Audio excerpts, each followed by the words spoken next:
prayer.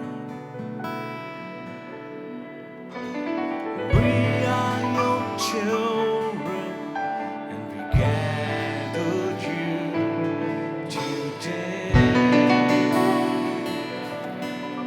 We've gathered you to pray. Hear our cry. Lord, we need your mercy, and we need your grace today. Hear us as we pray. Father,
joy to share God's word with us this morning. கர்த்தருடைய வார்த்தை இந்த காலை வேளையில் உங்களோடு கூட பகிர்ந்து கொள்ள தேவன் பாராட்டின கிருபைக்காக நான் தேவனுக்கு நன்றி செலுத்துகிறேன். A couple was having a lot of arguments and quarrels. Do you also have arguments and quarrels in your இல்லையா? And they had a fight. And they wanted to give this silent punishment to each other. ஒருவரோடு கூட ஒருவர் பேசாமல் இந்த அமைதியான ஒரு தண்டனையை இருவரும் பகிர்ந்து கொண்டார்கள். So anytime the husband wants to talk something to the wife, he would write a piece of note and place it where she will be able to see it. For example, if there was dinner ready, she would write a piece of paper and say, dinner ready, come and eat, and leave it towards his desk. And he will heed that and said, it was good dinner, thank you so much, and he will write a note. This was the exchange for quite some time. ஒரு சில நாட்களாக இப்பேற்பட்ட காரியங்கள் மாறிக்கொண்டே இருந்தது. The husband went to work and he had a very tired, a very tedious long day of work, and he came home. The next day he had to wake up very early and take a flight and travel to his business trip to another place. So a tiring day, he didn't want to talk to his wife because of his egoistic nature. So he wrote a piece of paper and said, please wake me up at 4 in the morning. I need to catch a flight, and laid at her side of the bed, and he slept after the tiring day. Suddenly he woke up, you could see the sunshine. He was like, oh my God, it's late. I missed my flight, I missed my business trip. And he was so worried about his wife because he wanted, or he thought his wife will come and wake him up. When he flipped over to hurriedly, angrily go and ask his wife, why did she did this? He saw a piece of paper which said, please wake up, it's 4 in the morning. They had arguments, they had fights, they had questions. This morning, that's not my topic. This morning, how many of you, I want to start with this question. How many of you question God? No one? Okay. Good, excellent believers. How many of you probably questioned God when you came to this church? ஆண்டவரே நான் சபைக்கு போகிறேன் auto கிடைக்கவில்லை ஆண்டவரே many a times time and again we keep questioning God, we doubt God. Yes, we blame God. Do we agree? Anything that goes wrong, the first person to be blamed is God. Why God? Or why did you allow this to happen to us?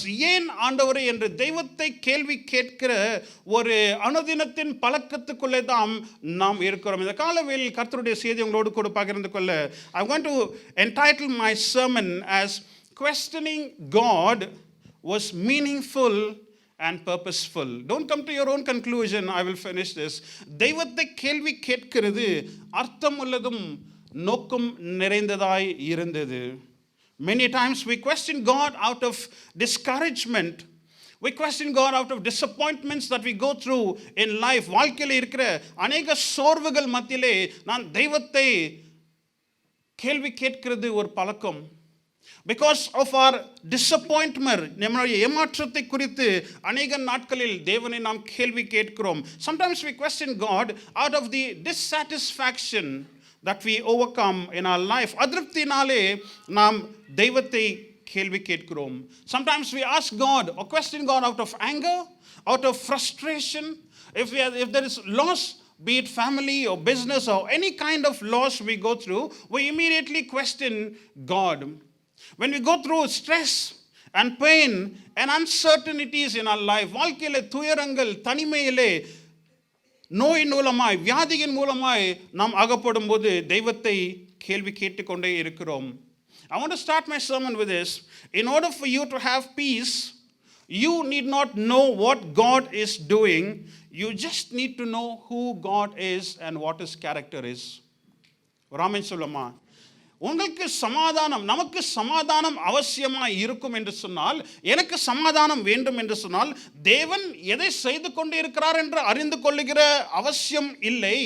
இவர் தேவன், இவருடைய குணாதிசயம் இவ்விதமாக இருக்கிறது என்று அறிந்து கொண்டாலே நமக்கு தேவனுடைய சமாதானம் வரும். Can I hear an amen? Okay, question. You probably got the gist of what I want to share this morning. questioning God was meaningful and purposeful. And I want to draw our attention to one particular passage of scripture in the New Testament. Before that, the first question in the Bible, வேதத்திலே முதலாவது 3 வித்தியாசமான கேள்விகள் வித்தியாசமான நபர்கள் மூலமாய் வித்தியாசமான கண்ணோட்டத்திலிருந்து அவர்கள் கேள்விகளை கேட்கிறார்கள். What is the first question that you can ever see in the Bible? Any guesses? The first question was from the serpent to Eve. ஆதியாகமம் 3ஆம் அதிகாரத்தின் முதல் வசனத்திலே நாம் வாசிக்கிறோம். Genesis chapter 3 verse 1 records the first question in the Bible. Now the serpent was very crafty than any other wild animals the Lord God had made. He said to the woman, chapter 3 verse 1, did God really say? முதலாவது கேள்வி சர்ப்பம் ஏவாளை பார்த்து இல்லாவிட்டால் மனுக்குலத்தை பார்த்து முதலாவது கேள்வி கேட்கிறது, தேவன் சொன்னது உண்டோ? Did God really say? What was the second question?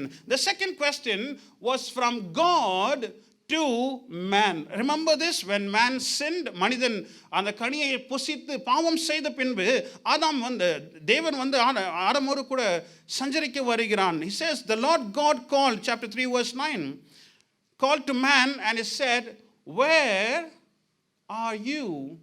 The second question from God to man was, where are you? What was the third question? The third question is recorded in chapter 4 verse 9, when Cain and Abel, காயினும் ஆபேலும் அந்த சம்பவத்திலே மூன்றாவது கேள்வி 4ஆம் அதிகாரத்தின் 9ஆம் வசனத்திலே நாம் வாசிக்கிறோம். Then the Lord said to Cain, where is your brother Abel? I don't know, he replied. Am I my brother's keeper? என் சகோதரனுக்கு நான் காவலாளியோ? 3 different types of questions from 3 different type of people addressed to 3 different type of people. The first question, the craftiness of the serpent. பிசாசனுடைய தந்திரமான கேள்வி, did God really say? தேவன் சொன்னது உண்டோ? The craftiness, தந்திரமாய் அவன் கேள்வியை கேட்கிறான். The second question was the concern of God. When man sinned, மனிதன் பாவம் செய்த போது தேவனுடைய அக்கறை நிறைந்த ஒரு கேள்வி, ஆதாமே ஆதாமே நீ எங்கே இருக்கிறாய்? The heart of God longed for mankind and he said, where are you? The third question was the cruelty of man. மனுஷனுடைய கொடுமையான இல்லாவிட்டால் கடினமான இருதயத்தை குறித்து இதனை பார்க்கிறோம். என்னுடைய சகோதரனுக்கு நான் காவலாளியோ? Am I my brother's keeper? The cruelty of the serpent exposes the heart of the serpent. The concern of God exposes the concern of God. And the cruelty of man exposes the heart of man. These are the first 3 questions. இதுதான் 3 வித்தியாசமான கேள்விகளை நாம் வேதத்தின் ஆரம்பத்திலே பார்க்கிறோம். யோபு என்ற நீதிமான் தன்னுடைய வாழ்க்கையிலே துயரத்தின் மூலமாய் கடந்து போகும்போது, when the righteous man Job was stuck with a lot of sufferings in his life for no reason, தன்னுடைய தவறு ஒன்றுமே இல்லை, இருந்தாலும் கர்த்தர் அனுமதித்தனாலே அவன் இவ்விதமான சஞ்சலத்துக்குள்ளாக அவன் அகப்படுகிறான். He raises a series of questions towards God. யோபு 2ஆம் அதிகாரத்திலே துவக்கிற கேள்விகள் 37ஆம் அதிகாரம் வரைக்கும் அவன் கேள்வி கேட்டுக்கொண்டே இருக்கிறான். He is questioning towards himself. He is questioning at his friends. He is questioning at God. தெய்வத்தை நோக்கி கேள்விகளை எழுப்புகிறான். தன்னுடைய சகோதர நண்பர்களோடு கூட கேள்வியும், தனக்குள் அவன் கேள்விகளோடு கூட அவன் கஷ்டப்படுகிறதை நாம் பார்க்கிறோம். What was God's answer? God's answer was very interesting. God is silent till chapter 38. 38ஆம் அதிகாரத்திலே தான் தேவன் பேச ஆரம்பிக்கிறான். தேவனுடைய பதில் 70 கேள்விகளை ஆண்டவர் பதிலாக யோபுக்கு வைக்கிறார். The Bible shows several questions between God and man. மனிதனுக்கும் தேவனுக்கும் அநேக கேள்விகளை வேதத்திலே நாம் வாசிக்கிறது உண்டு. புதிய ஏற்பாட்டிலே நீங்கள் பார்க்கும்போது ஆண்டவராகிய இயேசு கிறிஸ்து, when he was on the earth, every time he was confronted with a question, ஒவ்வொரு நாளும் இயேசு கிறிஸ்துவை ஒரு கேள்வியோடு கூட யார் வந்தாலும் தேவன் அதுக்கு பதிலாக இன்னும் சில கேள்விகளை தான் எழுப்புவார். But I want to draw your attention to two meaningful and purposeful questions. I just built this for us to understand. We constantly keep questioning God. தெய்வத்தை நாம் தொடர்ந்து கேள்விகளை எழுப்பிக் கொண்டே இருக்கிறோம். Out of frustration, out of disappointment, out of disgruntlement, we keep raising questions, and most of our questions fall down meaninglessly. ஒத்துக்கொள்வோமா? அநேக கேள்விகள் செயலற்று போய் இல்லாவிட்டால் நோக்கம் இல்லாத கேள்விகளாய் தான் இருக்கிறது. ஆனால் இந்த காலவேளையில் உங்களுடைய கவனத்தை புதிய ஏற்பாட்டின் ஒரு ஜாம்பவானுக்கு நேராக உங்களுடைய கவனத்தை நான் திரும்ப விரும்புகிறேன். That's what I said. Questioning God was meaningful and purposeful.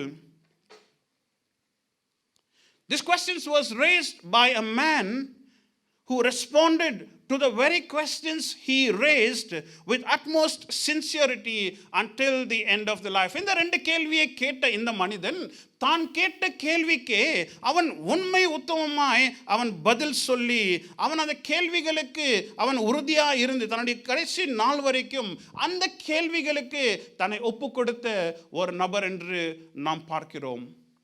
Turn in your Bibles to Acts chapter 22. அப்போஸ்தலனாகிய நடபடிகள் 22ஆம் அதிகாரம் 7ஆம் வசனத்திலிருந்து பவுல் உடைய சம்பவத்தை இந்த இடத்திலே நாம் பார்க்கிறோம். We know Apostle Paul, the travel, the journey to Damascus, how God met him. ஆண்டவர் எப்படி பவுலை சந்திக்கிறார், ஆண்டவருக்கும் பவுலுக்கும் இருக்கிற அந்த transformation, how it happened. We know the story. I don't want to get into the details of it. But Acts chapter 22 verse 7, Paul is asking two most important questions that I could come across in the Bible. வேதத்திலே மிகவும் முக்கியமான ரெண்டு கேள்விகளை பவுல் எழுப்புகிறதை நாம் பார்க்கிறோம். 8ஆம் வசனத்திலே, when God struck him with a lightning, Paul falls down. Pavul கீழே விழுந்து முதல் கேட்கிற கேள்வி என்ன? Who are you, Lord? நீர் யார் ஆண்டவரே? Who are you, Lord? What was the answer? I am Jesus of Nazareth, whom you persecuting, he replied. நீ துன்பப்படுத்துகிற இயேசு நானே. நீ துன்பப்படுத்துகிற இயேசு நானே. 9ஆம் வசனத்தில் வாசிக்கிறோம். My companions saw the light, but they did not understand the voice of him who was speaking to me. Verse 10. What shall I do, Lord? I asked. Get up, the Lord said, and go into Damascus. Then you will be told all that you have to be done, or all that you have been assigned to do. 10ஆம் வசனத்திலே நாம் வாசிக்கிறோம். அப்பொழுது நான், ஆண்டவரே நான் என்ன செய்ய வேண்டும்? ஆண்டவரே நான் என்ன செய்ய வேண்டும் என்றார். அதற்கு கர்த்தர், நீ எழும்பி தமஸ்குவுக்கு போ, நீ செய்யும்படி,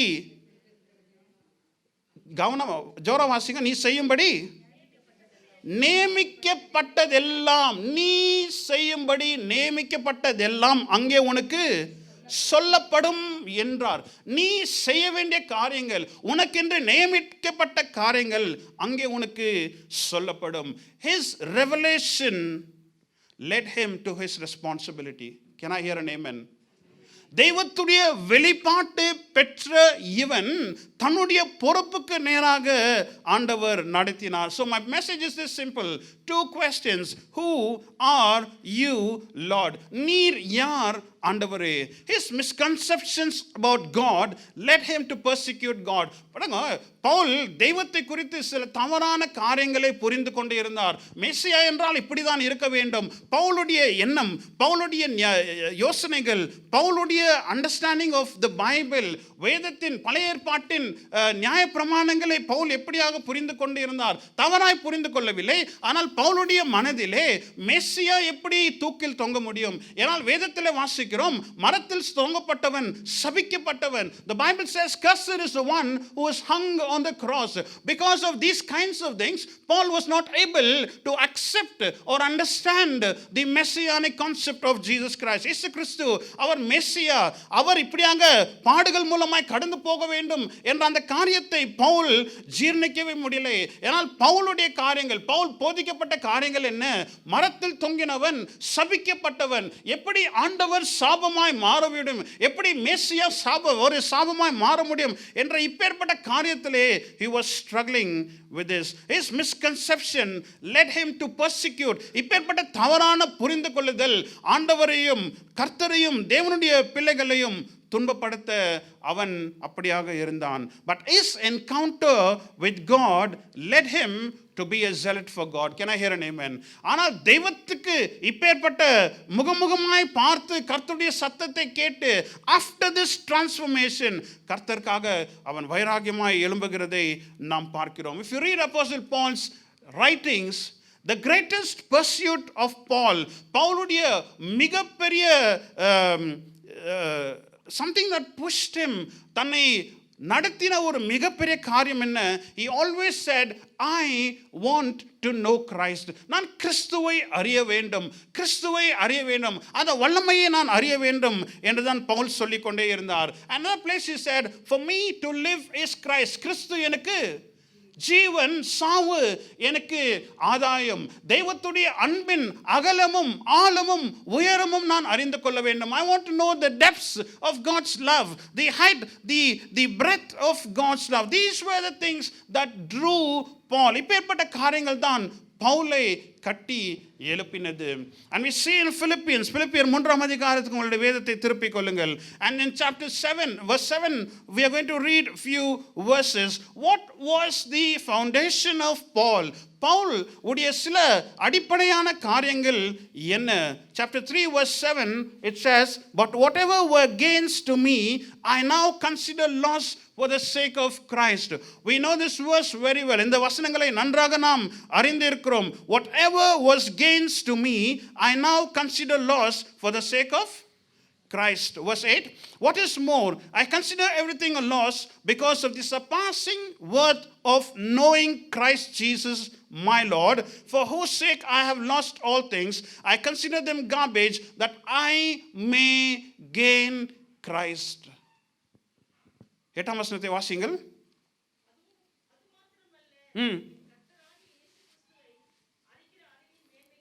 கர்த்தராகிய இயேசு கிறிஸ்துவை அறிகிற அறிவின் மேன்மைக்காக எல்லாவற்றையும் நஷ்டம் என்று எண்ணிக்கொள்கிறேன். கர்த்தரை அறிகிற அறிவின் மேன்மை, தெய்வத்தை அறிகிற அறிவின் மேன்மைக்காக நான் அனைத்தையும் நஷ்டமாய் எண்ணுகிறேன். I want to count everything as a loss for gaining Christ.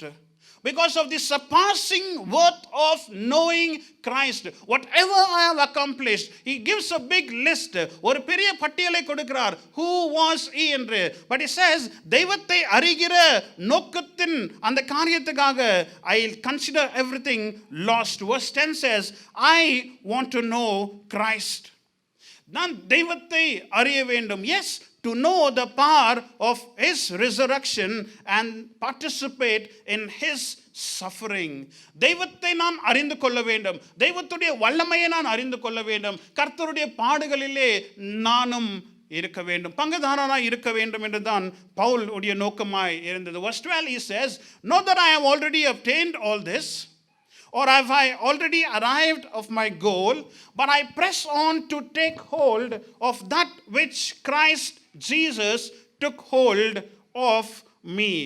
12ஆம் வசனத்தில் நாம் வாசிக்கிறோம், நான் அடைந்தாயிற்று அல்லது முற்றிலும் தேறினவனாய் இருந்தேன் என்றல்ல, எண்ணாமல் கிறிஸ்து இயேசுவினால், நன்றாக கவனிங்கள், கிறிஸ்து இயேசுவினால் நான் எதற்காக பிடிக்கப்பட்டேனோ அதை நான் பிடிக்கும்படியாக ஆசையாய் தொடருகிறேன். நான் எதற்காக பிடிக்கப்பட்டேனோ அதை பிடித்து கொள்ள நான் ஆசையாய் தொடருகிறேன். Is not our desire this morning? நான் எதற்காக பிடிக்கப்பட்டேனோ அதை பிடித்து கொள்ள நான் ஆசையாய் தொடருகிறேன். I pray that this will be our desire this morning, even as you hear my voice this morning.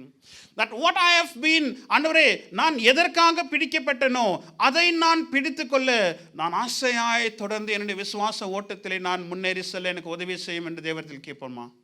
Can I hear an amen? The progressive revelation of God in every season of your life is dependent on your experience, your eagerness, and your maturity in God. I'll repeat that. The progressive revelation of God in every season of your life is dependent on your experience, your eagerness, and your maturity in God. வாழ்க்கையின் ஒவ்வொரு காலகட்டத்திலும் தெய்வத்துடைய வெளிப்பாட்டு உங்களுடைய அனுபவம், உங்களுடைய ஆர்வம், உங்களுடைய முதிர்ச்சியின் மேல் தான் இருக்கிறது. ஒரு ஆமென் சொல்லுவோம்ப்பா. My desire, the revelation of God at every season of your life. We grow in every season. ஒவ்வொரு காலகட்டத்திலும் நாம் வளர்ந்து கொண்டே தான் இருக்கிறோம். இன்றைக்கு உங்களுடைய காலகட்டத்திலே இன்றைக்கு கிறிஸ்துவுக்குள் அதிகமாய் நீங்கள் வளர்ச்சி அடைந்திருக்கிறீர்கள். இன்றைக்கு வளர்ச்சி அடைந்த நீங்கள் உங்களுடைய காலகட்டத்திலே what is the progressive revelation of God in your life? What is your experience? உங்களுடைய அனுபவம் என்ன? உங்களுடைய ஏக்கம் என்ன? உங்களுடைய முதிர்ச்சி என்ன?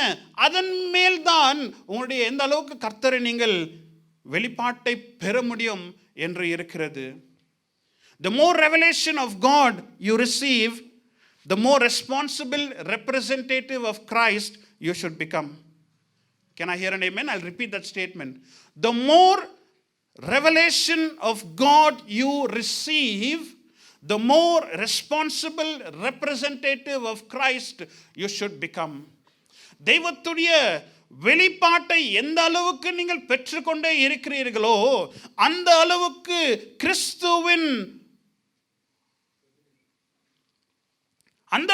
கிறிஸ்துவின் ஒரு பொறுப்புள்ள பிரதிநிதியாய் நீங்கள் மாற வேண்டும். கரங்களை உயர்த்தி ஒரு ஆமென் சொல்லுங்களேன். ஆண்டவரே உம்முடைய வெளிப்பாட்டை நான் இத்தனை ஆண்டுகள் பெற்றுக்கொண்டே தான் இருக்கிறேன். Lord, I have received revelation after revelation after revelation. But how much have you become a responsible representative of Christ is a very big question. ஆண்டவரே உம்முடைய வெளிப்பாட்டை நான் அதிகமாய் கேட்டுக்கொண்டு பெற்றுக்கொண்டே இருக்கிறேன். ஆனால் கிறிஸ்துவுடைய வெளிப்பாட்டை பெற்ற நான் எந்த அளவுக்கு ஒரு பொறுப்புள்ள பிரதிநிதியாய் நான் மாறி இருக்கிறேன் என்று நம்மை நாமே கேட்க வேண்டும். That is what the revelation of God will do to us. தெய்வத்துடைய வெளிப்பாட்டு நான் ஒரு பொறுப்புள்ள தெய்வத்துடைய பிரதிநிதியாய் என்னை அது மாற்ற வேண்டும். The revelation of God should transform me to become a responsible representative of God. The revelation of God led to the responsibility of man. I want to say this. Once I get the revelation of God, the automatic question is, what can I get from God? ஒத்துக்கொள்கிறோமா? தெய்வத்துடைய வெளிப்பாட்டை பெற்ற உடனே தேவன் எனக்கு என்ன செய்வார் என்றுதான் இயல்பாக ஒரு கேள்வி இருக்கிறது. ஆனால் தெய்வத்துடைய வெளிப்பாட்டை பெற்ற நாம், ஆண்டவரே நான் உமக்கு என்ன செய்ய வேண்டும் என்ற அந்த மனப்பக்குவத்தை கர்த்தர் ஒவ்வொருவருக்கும் தருவாராக. ராமன் சொல்லுமா, நீர் யார் ஆண்டவரே? நானே இயேசு, நீ துன்பப்படுத்துகிற தேவன் நான் தான் என்று சொல்லும்போது பவுல் இயேசுவிடத்தில் என்ன பெற முடியும், இயேசு என்ன செய்வார், இயேசு என்ன கொடுப்பார் என்று அந்த பட்டியல் இடவில்லை. உமக்காக நான் என்னத்தை செய்ய வேண்டும் ஆண்டவரே என்று தான் பவுல் கேட்கிறான். ஆமென். The second question, what should I do? நான் என்ன செய்ய வேண்டும்? You go to Damascus and there you will be told all that you have been assigned. நீ தமஸ்குவுக்கு போ, நீ செய்யும்படி நியமிக்கப்பட்டதெல்லாம் அங்கே உனக்கு சொல்லப்படும் என்றார். எபேசியர் 2ஆம் அதிகாரத்தின் 10ஆம் வசனம், for we are God's handiwork created in Christ Jesus for good works which God prepared in advance for us to do. I want us to focus on this verse again. For we are God's handiwork. Many a times we call ourselves as God's masterpiece. Many a times we boastfully say this, I am God's masterpiece. But why did God create me as his masterpiece? ஏன் தேவன் இவ்விதமாய் தேவனுடைய செய்கையாய் என்னை உருவாக்கினார்? He created in Christ Jesus to do good things which God prepared in advance for us to do. 10ஆம் வசனத்தில் வாசிக்கிறோம், ஏனெனில் நற்கிரியை செய்கிறதற்கு நாம் கிறிஸ்து இயேசுவுக்குள் சிருஷ்டிக்கப்பட்டு தேவனுடைய செய்கையாய் இருக்கிறோம். அவைகளில் நாம் நடக்கும்படி அவர் முன்னதாக அவைகளை நாம் அதில் நடக்கும்படி அவைகளை முன்னதாக ஆயத்தப்படுத்தினார் என்று நாம் வாசிக்கிறோம். How many of you believe that God has created you for good works? ஒரு ஆமென் சொல்லுங்களேன். You are God's masterpiece. ஒரு ஆமென் சொல்லுங்களேன். God has created you for good works. God did not create you just to be for yourself. உங்களுக்கென்று நீங்கள் ஒரு குடும்பத்தை ஆயத்தப்படுத்தி ஒரு எதிர்காலத்தை வைத்துக்கொண்டு நாம் சம்பாதிக்க வேண்டும், குடும்பத்தை வளர்க்க வேண்டும் என்ற இப்பேற்பட்ட காரியத்துக்கு மட்டுமே தேவன் அழைக்கப்படவில்லை. நற்கிரியைகளுக்காக கர்த்தர் உங்களை தேவனுடைய செய்கையாய் உருவாக்கினார். ஒரு ஆமென் சொல்வோமா? This was what drove Paul to do and accomplish greater things for God. கலாத்தியர் 1ஆம் அதிகாரம் 15, 16, 17 கூட வாசிப்போம். Galatians chapter 1 verse 15 following, I want to read few verses and Paul describes it vividly. அழகாக பவுல் இந்த இடத்துல எப்படியாக வர்ணிக்கிறார் பாருங்களே. இது பவுலுக்கு மட்டும் அல்ல, நம்முடைய கதை இதுதான் இருக்கிறது. 15ஆம் வசனத்திலே வாசிக்கிறோம். கலாத்தியர் 1:15. But when God who set me apart from my mother's womb and called me by his grace was pleased, verse 16, to reveal his son in me so that I might preach him among the Gentiles. நான் என் தாயின் வயிற்றில் இருந்தது முதல் என்னை பிரித்தெடுத்து அவருடைய கிருபையினால் அழைத்த தேவன். கரங்களை உயர்த்தி சொல்வோமா? நான் என் தாயின் கர்ப்பத்தில் இருக்கும்போது என்னை பிரித்தெடுத்து அவருடைய கிருபையினாலே அழைத்த தேவன் நம்முடைய தேவன். ஆமென். This is not just the experience of Paul. இது நம்முடைய அனுபவம் தான். This is true for all of us sitting in this place, irrespective of who you are, irrespective of where you are in your faith walk with God. உங்களுடைய விசுவாச வாழ்க்கையில் நீங்கள் எங்க இருந்தாலும், you may be a kid, you may be a child, you may be the oldest person in this place, you may say everything is done, நான் retire ஆகிவிட்டேன், எனக்கு இனி செய்யறதுக்கு அநேக காரியங்கள் இல்லை என்று சொல்லியிருக்கலாம். பட் தாயின் கர்ப்பத்திலிருந்து தேவன் உங்களை உருவாக்கி அவருடைய கிருபை நிமித்தமாக, வாசிங்கள், continue that.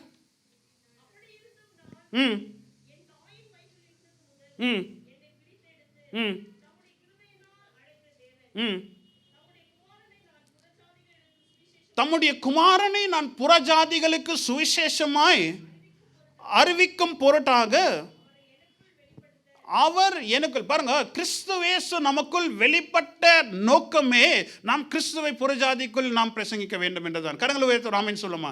The purpose that God revealed himself to us is that we will go and declare him to the people outside. The revelation of God translated into the responsibility to the kingdom of God. பவுலுக்கு தெய்வத்துடைய வெளிப்பாட்டை பெற்ற பின்பு அந்த தெய்வத்துடைய வெளிப்பாட்டு தெய்வத்துடைய ராஜ்யத்துக்குள் அவன் செய்து முடிக்க வேண்டிய காரியத்துக்கு அவருக்கு ஏதுவா இருந்தது. May the revelation of God always translate us to become responsible in the kingdom of God.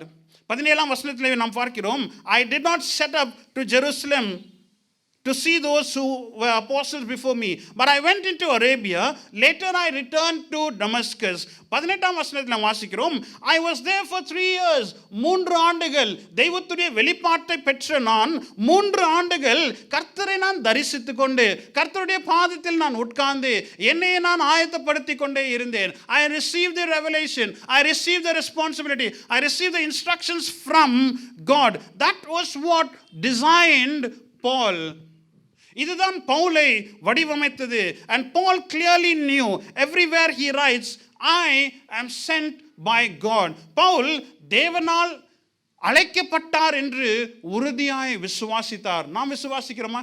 Can we also say I have been sent by God? தைரியமா சொல்லுங்களேன், I have been sent by God. And for Paul, his ministry was always rooted in God's grace. தன்னை தானே பெருமையாய் பேசவில்லை, இது எல்லாம் தெய்வத்துடைய கிருபை. தன்னுடைய ஊழியம், தன்னுடைய வாழ்க்கை, தன்னுடைய விசுவாசம் அனைத்தையும் கர்த்தருடைய கிருபையில தான் அது வேரூன்றி இருந்தது. And Paul walked worthy of the gospel, சுவிசேஷத்துக்கு பாத்திரவானாய் அவன் பிரசங்கித்த பிரசங்கத்துக்கு பாத்திரவானாய் அவன் நடந்து கொண்டு தன்னுடைய அழைப்பை முற்றிலுமாய் முடித்தவனாய் இருந்தார். He fulfilled his calling. At the end of Paul's life he says, I have been poured out as a drink offering. நான் ஒரு பான பலியாய் வார்க்கப்பட்டேன் என்றுதான் அப்போஸ்தலனாகிய பவுல் தன்னுடைய வாழ்க்கையின் இறுதியிலே சொல்லுகிறார். What were the 3 marks of Paul? With this I want to finish. What were the 3 marks of Paul? Paul உடைய 3 முக்கியமான தடயங்கள் இல்லாவிட்டால் காரியங்கள் என்ன? Simple, but it meant a lot to me. He was passionate follower of Christ. கிறிஸ்துவை ஆர்வமாய் உணர்ச்சியாக பின்பற்றின ஒரு நபராய் இருந்தார். I want to encourage us this morning. Maybe our passion is dropped down. Maybe the desire for God is diminishing because of what is happening around. But I want to encourage, let your passions become strong once again. Can I hear an amen? Let my passion for God become strong. தெய்வத்தை அன்றைக்கு நான் பார்த்தேன், கர்த்தரை அன்றைக்கு பார்த்தேன், ஆதியின் அன்பு மறுபடியுமாக திரும்ப என்னுடைய ஜெபமாய் இருக்கிறது. The passion, he was a passionate follower of Christ. Number 2, he was a periodical examiner. He was a periodical examiner about his own life, about his own journey. தன்னுடைய வாழ்க்கையை குறித்து தொடர்ச்சியாக அவன் தன்னுடைய வாழ்க்கையை பார்த்து கொண்டே இருந்தான். He examined his life constantly. Where am I going? What am I doing? Why am I stuck here? நான் எங்கே போய் கொண்டே இருக்கிறேன்? நான் என்னுடைய வாழ்க்கையின் ஓட்டத்திலே எங்கே இருக்கிறேன் என்று தன்னை தானே ஆராய்ந்து பார்க்கிறவனாய் இருந்தான். So number 1, I said he was a passionate follower of Christ. Number 2, I said he was a periodical examiner. Number 3, he was a persistent worker in the kingdom of God. Can I hear an amen?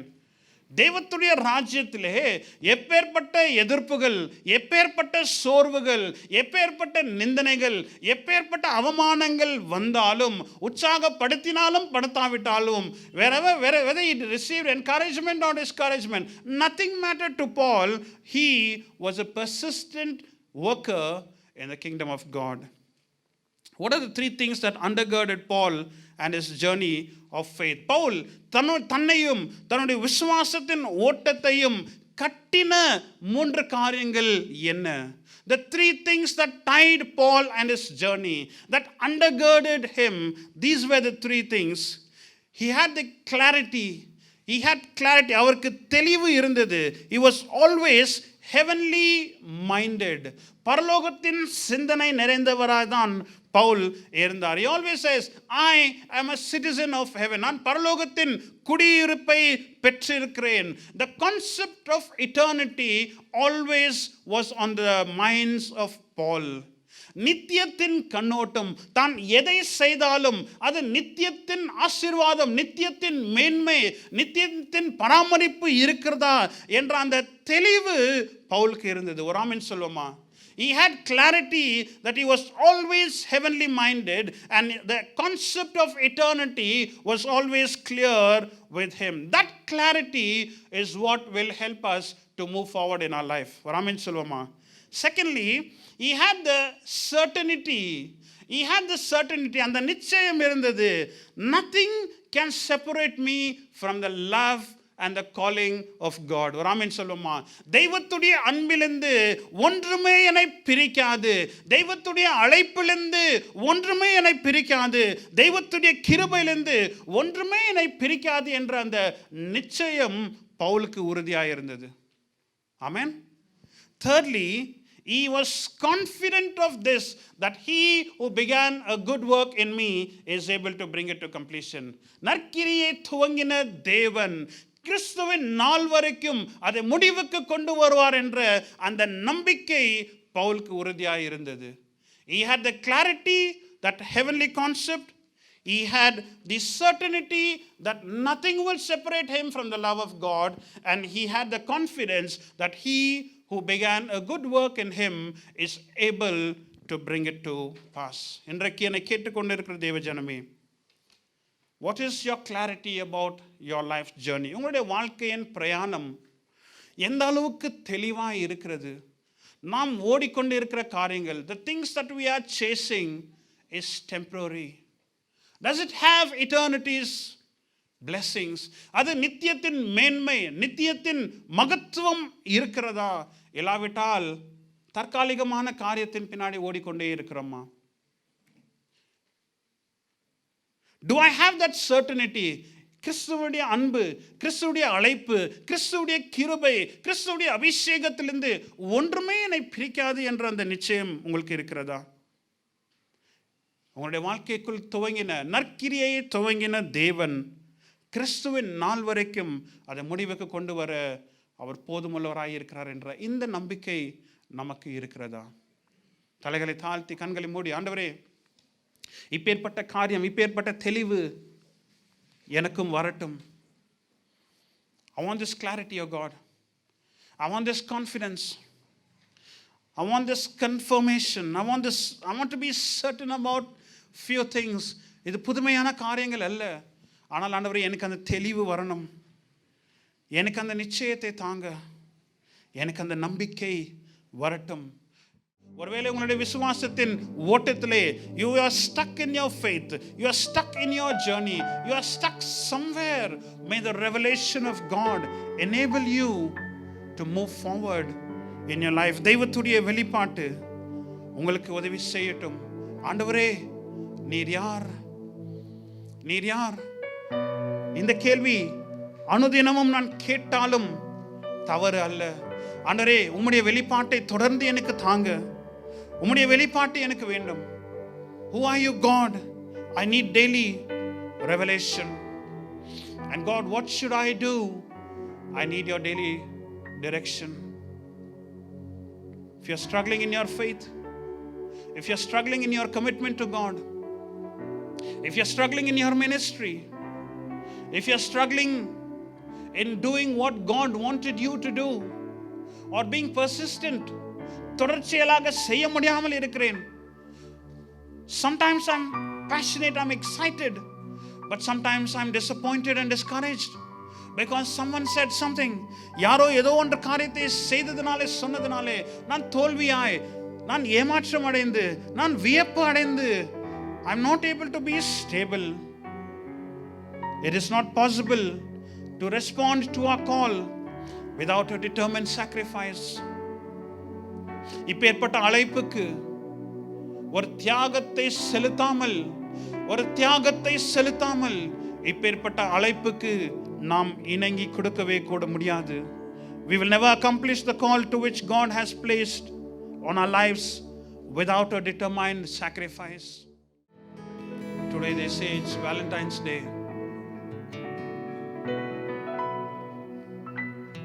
But for us, our Valentine is God.